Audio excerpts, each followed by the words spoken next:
आज हमारे साथ भारत सरकार में राज्य मंत्री MOS health doctor Bharti Pawar ji भी हैं। उनका बहुत बहुत अभिनंदन। आज से 3 दिन पहले हमारे महासचिव आदरणीय अरुण सिंह जी ने एक प्रेस कॉन्फ्रेंस करके आप सभी को स्थापना दिवस और उससे जुड़े हुए सभी कार्यक्रमों के विषय में जानकारी दी थी। जैसे कि आपको ज्ञात है, कल भारतीय जनता पार्टी की 42nd स्थापना दिवस अर्थात फाउंडेशन डे था।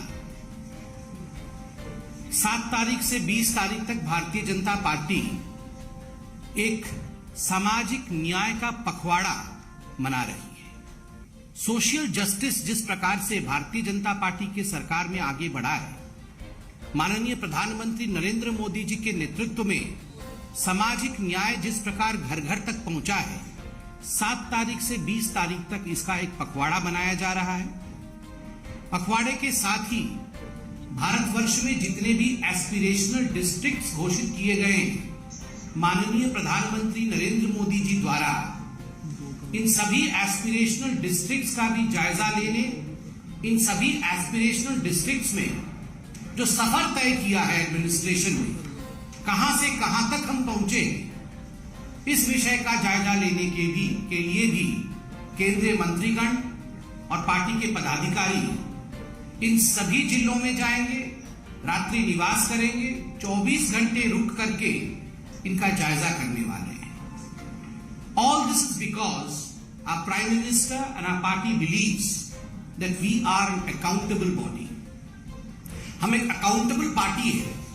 केवल निर्णय लेने से नहीं होता है, वो निर्णय जमीन तक पहुंच रही है कि नहीं, इस विषय पर भी ध्यान देना है। मैं 7 से 20 तारीख तक जो दिन जिस विषय के लिए तय किए गए हैं सामाजिक न्याय के अंतर्गत, वह सूचना आपको दूंगा। और 7 तारीख अर्थात आज आयुष्मान भारत का दिन है, उस विषय पे हम आज प्रेस कॉन्फ्रेंस करेंगे। 7 तारीख जैसे मैंने कहा, आयुष्मान भारत के लिए आज का दिन निर्धारित है। 8 तारीख पीएम आवास योजना, 9 तारीख हर घर नल की जल, 10 तारीख पीएम किसान सम्मान निधि, 11 तारीख अनुसूचित जाति उत्थान और कल्याण हेतु जितने भी योजना इस सरकार ने चलाए और ज्योतिबा फुले और सावित्रीबा फुले को समर्पित यह दिन रहेगा। छात्रावासों में जाकर हमारे कार्यकर्ता, हमारे मंत्री वहां अनुसूचित जाति के लिए क्या कल्याणकारी योजनाएं लागू की गई है, इन विषयों में चर्चा करेंगे। 12 अप्रैल को 12 साल से छोटे और 12 साल तक के बच्चों के लिए जो वैक्सीनेशन कोरोना का चल रहा है, उस विषय पर विशेष ध्यान पार्टी के हमारे कार्यकर्ताओं का रहेगा, मंत्रियों का रहेगा। 13 तारीख को गरीब कल्याण अन्न योजना पर चर्चा होगी और हमारे कार्यकर्ता इस विषय को लेकर जनमानस तक जाएंगे। 14 तारीख जैसे हम सभी जानते हैं, माननीय BR अम्बेडकर जी की जयंती है, पार्टी अम्बेडकर जयंती मनाएगी।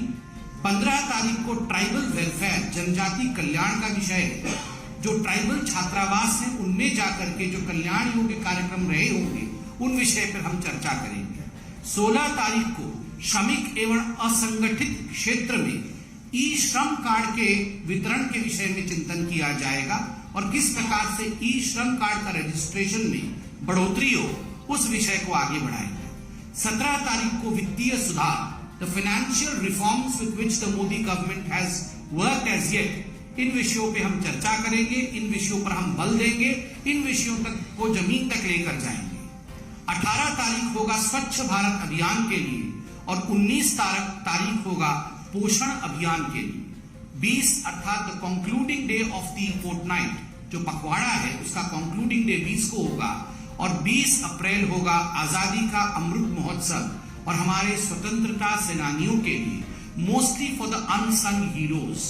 जिनको हमने भुला दिया है, जिन स्वतंत्रता सेनानियों को समाज ने भुला दिया है, उनको याद करना, उनको अपने स्मृति पटल पर पुनः जागृत करना, यह विषय होगा। और जैसे मैंने कहा, आज 7 तारीख है, आज का विषय आयुष्मान भारत का है। बंधुगण, आयुष्मान भारत कोई साधारण विषय नहीं। आज प्रधानमंत्री श्री नरेंद्र मोदी जी के पुराने मन की बात को हम सुन रहे थे, मैं भी सुन रहा था और डॉक्टर भारती पवार जी भी सुन रही थी, और जिस प्रकार से मन की बात में प्रधानमंत्री नरेंद्र मोदी जी ने आयुष्मान भारत के विषय में विस्तार से अपने विषय को रखा, और उसके पश्चात कुछ पेशेंट्स जिनको इसका लाभ मिला था वो इंटरेक्शन भी हमने देखा। मुझे याद है राजेश प्रजापति नामक वह व्यक्ति जो कॉर्नरी हार्ट डिजीज से पीड़ित था, किस प्रकार से वह अपना जान बचा पाता है, क्योंकि उसके पास वह गोल्डन कार्ड था जिसने उसे आयुष्मान भारत के माध्यम से वो स्वास्थ्य लाभ कराता है। ठीक उसी प्रकार सुख देवी की कहानी जिसकी नी रिप्लेसमेंट होती है, और अभी भारती पवार जी ने कहा कि अंडमान निकोबार की वो लड़की जो एक रिक्शा चालक की लड़की थी, स्कूल में पढ़ती थी, अचानक बीमार पड़ी, ऑपरेशन की आवश्यकता पड़ी, पिता बेचारे बहुत गरीब थे, ऑपरेशन कराने में असमर्थ थे, मगर बेटी ने ऑनलाइन जाके देखा कि उनका परिवार रजिस्टर्ड था आयुष्मान भारत में। किस प्रकार बेटी खुद जाके मुफ्त में चिकित्सा होके आती है, चिकित्सा लेकर आती है, ऑपरेशन करा कर आती है, स्वास्थ्य लाभ करती है, और जब ये सब कुछ हो जाता है तो इंटरेक्शन में उनके पिताश्री कहते हैं कि ये वास्तविक रूप में केवल आयुष्मान भारत योजना नहीं है, ये बेटी बचाओ बेटी पढ़ाओ भी है, क्योंकि मेरी बेटी पढ़ भी रही है और मेरी बेटी ने आयुष्मान भारत के कारण स्वयं को बचाया भी है। ये एक बहुत, मैं कहूंगा, हम सबके लिए शायद बड़ा विषय नहीं हो सकता है, क्योंकि we can afford treatment, we can go to the best of the doctors, but just imagine जो गरीब है, जो वंचित है, जिनके पास इतने पैसे नहीं है कि वो अच्छे से अच्छा चिकित्सा ले सके, उनके लिए प्रधानमंत्री जी ने जो किया है उसका नतीजा रहा कि 3 जनवरी 2018 को आयुष्मान भारत लॉन्च होता है, और 19 में ही 100 दिनों के अंदर WHO के DG डायरेक्टर जनरल वो बधाई देते हैं, शुभकामनाएं देते हैं नरेंद्र मोदी भारत के प्रधानमंत्री को, और JP नड्डा जी जो उस समय भारत के स्वास्थ्य मंत्री थे। ये हमारे लिए गर्व का विषय है कि हमारे माननीय प्रधानमंत्री, हमारे सर्वोच्च नेता नरेंद्र मोदी जी और हमारे वर्तमान के अध्यक्ष जो उस समय हेल्थ मिनिस्टर थे आदरणीय JP नड्डा, दोनों के आशीर्वाद के कारण यह फलीभूत हुआ। 100 करोड़ परिवारों तक, अर्थात लगभग 50 करोड़ व्यक्तियों को 5 लाख रुपए तक की चिकित्सा मुफ्त मुहैया कराना, यह आयुष्मान भारत का मुख्य बिंदु है। Just imagine 50 crore people, 5 lakh rupees treatment free of cost. This is not a small feat. यह कोई छोटा विषय नहीं, यह बहुत बड़ा कीर्तिमान है, और इसी कारण से पूरे विश्व में अगर सही मायने में देखा जाए तो स्वास्थ्य क्षेत्र में, हेल्थ सेक्टर में पूरे विश्व का अगर सबसे बड़ा अचीवमेंट कोई है तो वो आयुष्मान भारत है हिंदुस्तान का। ये कहना अतिशयोक्ति नहीं होगा। मैं अंत में सिर्फ इतना कहूंगा कि कुछ राज्य पीछे छूट गए हैं, जिन्होंने आयुष्मान भारत के लाभ को अपने जनता तक नहीं पहुंचाया है। जनता जनार्दन होती है, जनता को इस लाभ से वंचित न रखा जाए। यह दिल्ली की सरकार, उड़ीसा की सरकार और पश्चिम बंगाल की सरकार से हमारी गुहार है कि ठीक है, हो सकता है आपकी भी योजना हो, कोई स्वास्थ्य की योजना हो, मगर डबल इंजन की बेनिफिट अगर आपके जनता को मिले तो व्यारे न्यारे हो जाए। आपका बेनिफिट और हमारा भी बेनिफिट, दोनों बेनिफिट मिलके यदि आपके राज्य की जनता, हमारी भारत की जनता स्वस्थ रहे तो इसमें किसी को आपत्ति नहीं होनी चाहिए। दिल्ली, उड़ीसा और वेस्ट बंगाल यह भी स्वास्थ्य के इस आयुष्मान भारत के लाभ को जनता तक पहुंचाएं। और अभी जैसे मुझे डॉक्टर साहब ने बताया कि लगभग 3.3 करोड़ लोगों को यह सुविधा दी जा चुकी है। अभी तक आयुष्मान भारत की जो सुविधा है वो 3.3 करोड़ लोगों तक पहुंचाई जा चुकी है, और लगभग 38,000 करोड़ रुपया अभी तक भारत सरकार ने इस बाबत खर्च किया है। अब मैं निवेदन करूंगा डॉक्टर भारती पवार जी से कि she will please brief you on the nitty gritty and the finances of Ayushman Bharat योजना। Thank you so much. Over to Bharti ji. धन्यवाद संबित जी। नमस्कार। आज महत्वपूर्ण सब्जेक्ट है जो कि हमारे हेल्थ स्ट्रक्चर को गत कई वर्षों से, जब से नरेंद्र भाई मोदी जी की सरकार बनी है, तो इस विश्वास को लेके आगे बढ़ रही है कि बेसिक सुविधाएं जो आज गांव-गांव तक पहुंचनी चाहिए और पहुंचने के बाद उन्हें वहां पे ही ट्रीटमेंट मिले, चाहे वो प्राइमरी लेवल का हो, सेकेंडरी लेवल का हो या टर्शरी लेवल का हो। उस मायने में आज हमारी सरकार काम कर रही है। मुझे इस बात को लेके खुशी है कि आज गांव में भी जाएंगे तो पीएचसी है, सीएचसी है, हमारा डिस्ट्रिक्ट हॉस्पिटल है, वहां तक सुविधा बढ़ाने के लिए पीएम आयुष्मान भारत जैसी योजना, जिसमें कि पीएम आयुष्मान भारत में हेल्थ एंड वेलनेस सेंटर बनने चाहिए। ये हेल्थ एंड वेलनेस सेंटर ऐसी सुविधा प्रदान करेंगे कि जो ग्रामीण क्षेत्र में उसी जगह वही लोगों को ये सुविधा देंगे, जिसमें कई सारे टेस्ट बढ़े हैं,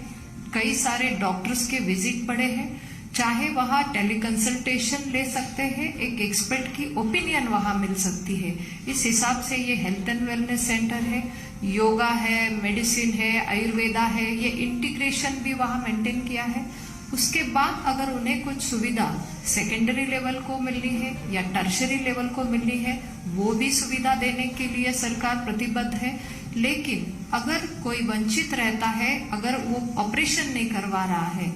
तो SECC डेटा, जो कि हमारा census socio economic caste census 2011 का था, जो कि एक household includes are based on deprivation and occupational criteria, तो उन क्राइटेरिया को ध्यान में रखते हुए उन लोगों की एक सूची बनी और जिनमें चिन्हित किए ये 10 करोड़ 10.74 करोड़ फैमिलीज, जो कि लगभग आज की तारीख पे देखा जाए तो 50 करोड़ बेनिफिशियरीज को ये हेल्थ इंश्योरेंस, जो कि 5 लाख का इंश्योरेंस पर फैमिली पर ईयर कवर करता है। इसमें बड़ी बात यह है कि जो भी ऑपरेशन सर्जरी करवाने हैं, इसके लिए कुछ अस्पताल एम्पैनल किए हैं, कुछ वहां पे नंबर दिए हैं, प्रोटोकॉल बने हैं, सर्जरीज करेंगे, ट्रीटमेंट करेंगे, और वो सभी सर्जरीज इंक्लूड किए हैं जो कि आम आदमी को, जो कि एक सामान्य परिवार को चिंतित करती है। लगभग आज के दिन में देखा जाए तो ऐसी 1670 ऐसी प्रोसीजर्स है जो कि इसमें कर सकते हैं और पेशेंट इसके लाभ ले रहे हैं। आज कई अस्पताल इसमें जुड़े हैं, जैसे कि कहा कुछ 3 राज्यों को छोड़ के, उड़ीसा, दिल्ली और पश्चिम बंगाल को छोड़ के हमारे बाकी राज्यों और यूटीज में ये योजना अच्छा काम कर रही है। स्टेट और सेंट्रल गवर्नमेंट के साथ मिली ये योजना है, तो अगर कुछ एडिशनल भी बेनिफिशियरीज आते हैं, वो स्टेट्स की लिस्ट में आते हैं, तो वो भी स्टेट के थ्रू इस योजना में जुड़े हैं, लेकिन वो स्टेट के शेयर में आएंगे। अभी आज तक हमारे लगभग 17 करोड़ कार्ड्स ऐसे हैं कि जो दिए गए हैं, लेकिन क्या कार्ड नहीं है तो ट्रीटमेंट नहीं है, ऐसी बात नहीं होगी। जो भी ऑनलाइन देखते हैं, अगर उस ट्रीटमेंट में चाहते हैं ये होना है, नाम बेनिफिशियरीज की लिस्ट में है, तो वो ट्रीटमेंट उस अस्पताल में जाके लेंगे। आज तक लगभग हमारे 25,800 अस्पताल है जो कि एम्पैनल्ड हुए हैं अलग अलग हमारे राज्यों में, जो कि एक ये कैशलेस एक्सेस है। तो बेनिफिशियरीज को कहीं भी, अगर भारत भर में समझो मेरा महाराष्ट्र से कोई पेशेंट है और तुरंत उसे दिल्ली में कार्ड है और ट्रीटमेंट लेनी है, तो वो ट्रीटमेंट ले सकता है एम्पैनल्ड हॉस्पिटल में। लेकिन दिल्ली का कोई पेशेंट अगर महाराष्ट्र में जाता है तो वो ट्रीटमेंट नहीं ले सकता, क्योंकि इस राज्य ने ये योजना को स्वीकार नहीं किया है। तो मैं आपके माध्यम से अनुरोध करती हूँ ये 3 ही राज्यों के लोगों को इसमें जोड़ा जाए, क्योंकि ये भारत भर में एप्लीकेबल ये ऐसी स्कीम है और जो सुविधा, आरोग्य सुविधा से जुड़ी है। किसी को भी कहीं पे भी आवश्यकता होती है, कई नौकरी के, कोई स्टूडेंट्स पढ़ाई के लिए कहीं भी जाते हैं, तो ऐसी कभी इमरजेंसी आ जाती है, तो मुझे लगता है सभी राज्यों में इसने जुड़ना बहुत ही आवश्यकता है। जो जिसको गौर करते हुए आदरणीय प्रधानमंत्री जी ने विशेष रूप से ये सबसे बड़ी योजना, जो हम वर्ल्ड्स लार्जेस्ट हेल्थ इंश्योरेंस योजना के तहत में दे रहे हैं, तो मुझे लगता है सभी राज्यों ने इसमें जुड़ना चाहिए। ये कवर करती है हमारे प्री हॉस्पिटलाइजेशन को और पोस्ट हॉस्पिटलाइजेशन के एक्सपेंसेस को, इंक्लूडिंग डायग्नोस्टिक एंड मेडिसिन, सब उसके गाइडलाइन, ट्रीटमेंट गाइडलाइन में जो स्टैंडर्ड्स है उसके आधार पर उसमें जो ड्रग्स है, सप्लाईज है, डायग्नोस्टिक सर्विसेज है, फिजिशियंस के फी है, रूम के चार्जेस है, सर्जन के चार्जेस है, ओटी, आईसीयू चार्जेस, ये सभी कवर करते हुए पेशेंट को मदद करते हैं। इसमें कोई रेस्ट्रिक्शन नहीं है, फैमिली साइज कितनी हो, पर्टिकुलर हो, ऐसी कोई ये नहीं है, और ये पोर्टेबल है थ्रू आउट इंडिया। मुझे लगता है ऐसी योजना कभी बनी नहीं थी और इसका मकसद यही था कि हर एक को, हम जो बोलते हैं कि आउट ऑफ पॉकेट एक्सपेंडिचर कम करने के लिए हेल्थ रिलेटेड सरकार के क्या प्रयास चल रहे हैं, तो ये सबसे बड़ी और एक अच्छी योजना इस कार्यकाल में बनी है। जिस कार्यकाल में कोविड जैसा संकट आया, कोविड जैसे संकट में भी इस योजना के तहत लोगों ने टेस्ट किए, ट्रीटमेंट किए और सभी राज्यों को वो राशि भी दी गई जिसकी आवश्यकता उस टाइम पे थी। मैं यही कहूंगी कि ये योजना के माध्यम से जैसे प्राइमरी, सेकेंडरी, टर्शरी और भविष्य में भी प्राइमरी हो या टर्शरी हो, इस कंसर्न करते हुए पीएम अभी प्रधानमंत्री Ayushman Bharat health infrastructure mission, जो कि एक बड़ी ही अच्छी योजना बन रही है, जिसके तहत लैब को लेके और अच्छी सुविधा देने के लिए और एक एडवांस टेक्नोलॉजी से जुड़ा हुआ हमारे ये इंफ्रास्ट्रक्चर हेल्थ का बन रहा है, जिसमें भी यही आरोग्य की सुविधा और अच्छे से लोगों को दे पाए। और पेंडेमिक को सोचते हुए हर एक राज्य में, जिले में क्या होना चाहिए, इसको ध्यान में रखते हुए ये योजना है। और प्रधानमंत्री डिजिटल हेल्थ मिशन, ये भी एक हमारा आयुष्मान भारत का पिलर है, जिसमें कि डिजिटल हेल्थ कार्ड बनेंगे, तो वो पेशेंट को अगर हमारा रिकॉर्ड देखना है, क्या डायग्नोसिस हुआ है किसी अस्पताल में, तो वो बिल्कुल ही वो देख पाते हैं उसी अस्पताल में, जो कि वो डॉक्टर के और पेशेंट के अपने मतलब उनका खुद का ये कहना होगा, और तभी उनके कंसेंट से ही वो कार्ड बनेगा और उसकी सुविधा प्राप्त होगी, जिसके कारण पेशेंट अगर कहीं दूसरे अस्पताल में जाते हो तो ये हेल्थ कार्ड के थ्रू हमें वो उसका फाइल भी मिलेगा और तुरंत डायग्नोसिस या तुरंत उनके जो भी प्रॉब्लम्स है वो कैच किए जाएंगे। तो मुझे लगता है एक एडवांस टेक्नोलॉजी को ध्यान में रखते हुए एक ऐसी पहल आज इस क्षेत्र में हो रही है। मुझे लगता है ये जब नेतृत्व की विशाल सोच होती है तभी हो सकता है, क्योंकि मैं एज ए डॉक्टर देख रही हूँ कि आज पैंडेमिक में जब कोविड आया तो वो वायरस को देखना, आइसोलेट करना, उसको टाइम देना, तो संबित जी इतना अनुभव हुआ कि हम लोग सब अननोन थे, नए थे, लेकिन भविष्य में अगर ऐसे पैंडेमिक ऐसा कुछ वायरस आता है तो BSL 3 लैब का भी इस PM अभियान में इंफ्रास्ट्रक्चर में ऐसी 4 लैब है जो मोबाइल लैब है, जो कि कहती है कि ये लैब उसी जगह पे जाएगी तुरंत कि जहां समझो कुछ खतरा है, कुछ नया वायरस आया है, तो वो जाके उसी जगह पे वो तुरंत जांच करेगी, ताकि वो एरिया भी कंटेमिनेशन से हम लोग रोक पाएंगे और वहीं पे उसका इलाज भी तुरंत दे पाएंगे। तो मुझे लगता है इतनी सोच और इतनी पैंडेमिक को सोचते हुए एक अच्छी हमारी पहल है जो कि इन सभी पिलर्स में दिखती है। मुझे लगता है ये योजना एक नए भारत को, एक अच्छा आयुष्मान भारत को बनाने के लिए बहुत ही सक्षम है, जिसका हम रिजल्ट देख रहे हैं कि आज 38,000 करोड़ इतनी मदद अगर पेशेंट्स को मिली है, तो जरूर ये हमारी सभी भारतीय वासियों के परिवार को एक बहुत बड़ी मात्रा में मदद की है, जिनका उदाहरण संबित जी ने बताया कि हमारी बेटियां हो या चाहे हमारी माताएं हो, उनको हम मदद करते हैं और उसमें बहुत ही बेसिक जैसे टोटल नी रिप्लेसमेंट हो, हिप रिप्लेसमेंट, जॉइंट रिप्लेसमेंट हो, आर्टरी बाईपास हो, तो मुझे लगता है इतनी बेसिक है जिनकी लोगों को चिंताएं रहती है कि मैं अब कैसे करूं। तो इस माध्यम से ये मदद करने में ये योजना बहुत ही अच्छी काम कर रही है। फिर एक बार मैं कहूंगी कि आपके माध्यम से जो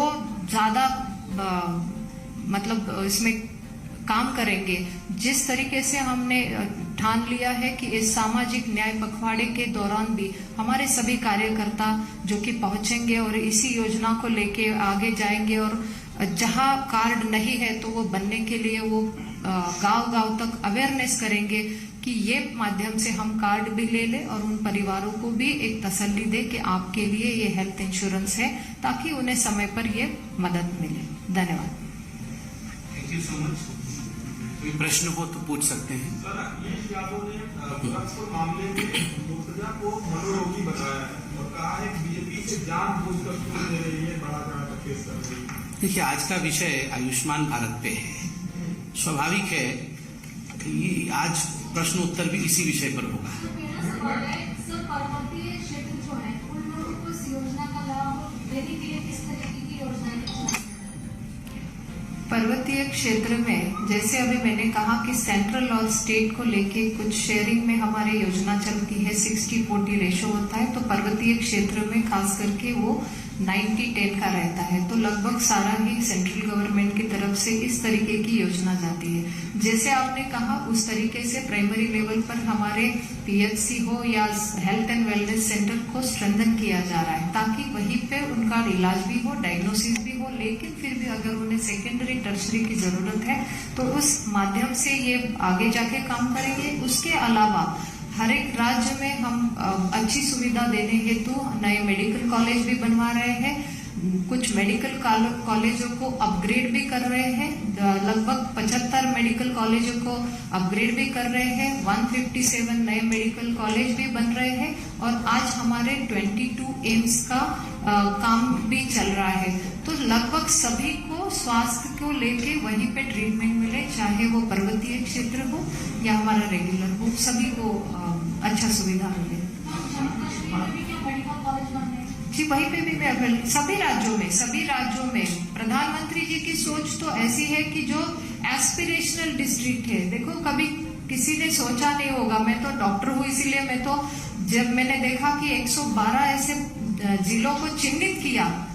तो वो चिन्हित क्यों किया? क्योंकि वहां पे कुछ काम ही नहीं हुआ था। 70 सालों से वहां पे बेसिक स्ट्रक्चर नहीं है, वहां पे मेडिकल कॉलेज तो दूर की बात, लेकिन बेसिक सुविधा मेडिकल कॉलेज के साथ अस्पतालों को और स्ट्रेंथन करना, तो उन्हें चिन्हित भी किया गया। वहां पे मेडिकल कॉलेज भी बन रहे हैं, जहां प्राइवेट भी नहीं, वहां पे गवर्नमेंट का तो बनना चाहिए, और तो और डिस्ट्रिक्ट अस्पतालों को भी स्ट्रांग किया जा रहा है। मुझे लगता है इसके कारण हमारी जो माता मृत्यु दर है वो भी, हमने जो NFHS का डेटा आया उसमें वो उसका रिजल्ट दिख रहा है कि माता मृत्यु दर कम हो रही है, इंस्टीट्यूशनल डिलीवरीज बढ़ रही है। ये सारी इन्हीं सभी योजनाओं के तहत हो रहा है। जो राज्य अभी तक इससे जुड़े नहीं, उनको जोड़ने का कोई प्रयास? जी जरूर, आपके सुझाव, और मैं तो चाहूंगी हर एक नागरिक का अधिकार होता है कि जो भी योजनाएं हैं वो मिलनी चाहिए, चाहे वो राज्य की हो चाहे वो केंद्र की हो, लेकिन इसमें जो है ये स्टेट और सेंट्रल शेयर के माध्यम से ये योजना बनी है। तो हम चाहते हैं कि हम राज्यों को, वो निर्भर करते हैं कि राज्य सरकार इसमें जुड़े और राज्यों के माध्यम से ये मदद मिले, लेकिन जैसा कि 3 राज्यों ने जुड़े नहीं है, तो जब तक वो जुड़ते नहीं है हम उनका इंश्योरेंस कैसे भरेंगे और कैसे उनको इस लाभार्थी की योजना में ये शामिल करेंगे, तो वो लोग वंचित रह रहे हैं। आज ये 3 राज्यों के लोग वंचित रह रहे हैं, लेकिन हम अगर उन 3 राज्यों में जाते हैं बाकी राज्यों के, तो वहां पे एम्पैनल्ड हमारे अस्पताल है PMJ के, तो वो वहां पे ट्रीटमेंट दे रहे, लेकिन जो राज्य इसमें नहीं है तो वो राज्यों के लोगों को वंचित रखा जा रहा है। इस बात का हमें दुख भी है। हमारी तरफ से चिट्ठियां भी लिखी गई है, हमने रिक्वेस्ट भी की है, लेकिन अभी वो चिट्ठियों का कोई रिप्लाई नहीं है। आपने कहा कि 50 करोड़ लोगों को इसका लाभ मिल रहा है, 4.5 साल हो गए ये योजना के, सितंबर में 5 साल पूरे हो जाएंगे। केवल 16-17 करोड़ लोगों का अभी तक गोल्डन कार्ड सरकारी की पहचान हो पाई है कि है, बाकी अभी 33 करोड़ लोग या 24 करोड़ लोग, उन्हें पता ही नहीं आपको कि वो कौन है जिनको मिलना है। नहीं जी, आपका सवाल बिल्कुल सही है, लेकिन बहुत बार ऐसा होता है कि कोई भी यहाँ से योजना बनती है तो ये स्टेट के थ्रू जाती है, तो स्टेट ने भी थोड़ा उसमें जुड़ना भी चाहिए और ग्राउंड तक उसमें अवेयरनेस कैंप भी करना चाहिए। हमारी तरफ से आपके द्वारा आयुष्मान ऐसा भी एक कैंपेन चला जिसमें हमारे आशा वर्कर, पंचायत के मेंबर्स, आंगनवाड़ी सेविकाएं लगी, जिन्होंने जाके कैंपेन भी करा, नाइट कैंप्स भी किए, क्योंकि लेबर दिन में टाइम नहीं मिलता है, तो नाइट कैंप्स भी हुए जिसमें ये कार्ड बने। तो ये तो लगभग 4.7 करोड़ कार्ड्स भी बने। तो आपका कहना है, इस माध्यम से हम भी लगातार प्रयास कर रहे हैं, लेकिन फिर भी अगर कोई अस्पताल में जाते हैं, एम्पैनल्ड अस्पताल में, तो मुझे लगता है वहां पे उन्हें तुरंत मदद दी जाती है। कार्ड का कोई बंधन नहीं है, कार्ड नहीं, फिर भी वो बेनिफिशियरी लिस्ट में है। और अब तो हमने लास्ट कुछ महीनों से ये सुविधा दी है कि ग्राम लेवल तक एक लिस्ट जारी किया है, जो कि उस गांव में लगेगा और गांव के लोगों को पता चलेगा कि मेरा बेनिफिशियरी में नाम है कि नहीं। मुंबई में ओमिक्रॉन एक्सी में वेरिएंट का जो केस आया, उसको लेकर केंद्र सरकार के पास क्या नाम है, आपकी तरफ से किस तरह की आपके पास नॉलेज जुड़ा हुआ होगा? जी जरूर जुड़ा हुआ है, अभी उसका पूरा इन्वेस्टिगेशन रिपोर्ट आना बाकी है। आयुष्मान कार्ड में 5 लाख रुपए की लिमिट है। अगर कोई पेशेंट किसी हॉस्पिटल में जाता है और वहाँ पे अगर बजट 2.5 लाख का बन रहा है, तो क्या ऐसा कुछ होता है कि उसमें ये बोला जाता है कि हम 1.5 लाख 2 लाख अप्रूव करेंगे, बाकी 50-60 हजार आपको देना पड़ेगा? क्योंकि ऐसे भी केसेस हमारे सामने आए हैं जहाँ पे ये पेशेंट को बोला जाता है कि आपके 1,60,000 अप्रूव हो रहे हैं गवर्नमेंट के फंड से, बाकी 80,000 रुपये आपको देने पड़ेगे। नहीं, इसका क्या कारण है इसका? नहीं, ये जो है आपने कहा है उसका पैकेज बना हुआ है, उसके स्टैंडर्ड ट्रीटमेंट गाइडलाइंस बने हुए हैं, लेकिन फिर भी अगर गलत तरीके से कोई अस्पताल उनसे डिमांड करता है या कुछ भी उनके कंप्लेंट्स है, तो हमारी वो हेल्पलाइन पे शिकायत दर्ज करते हैं और ऐसे ग्रीवांसेस को भी हम एड्रेस करते हैं। और ऐसे ग्रीवांसेस लगभग 1.5 लाख के करीब हमारे ग्रीवांसेस भी हुए, जिसमें से 95% को ग्रीवांस हमने रिजॉल्व भी किए हैं, जिसमें वो भी आपने कहा वो भी प्रॉब्लम था।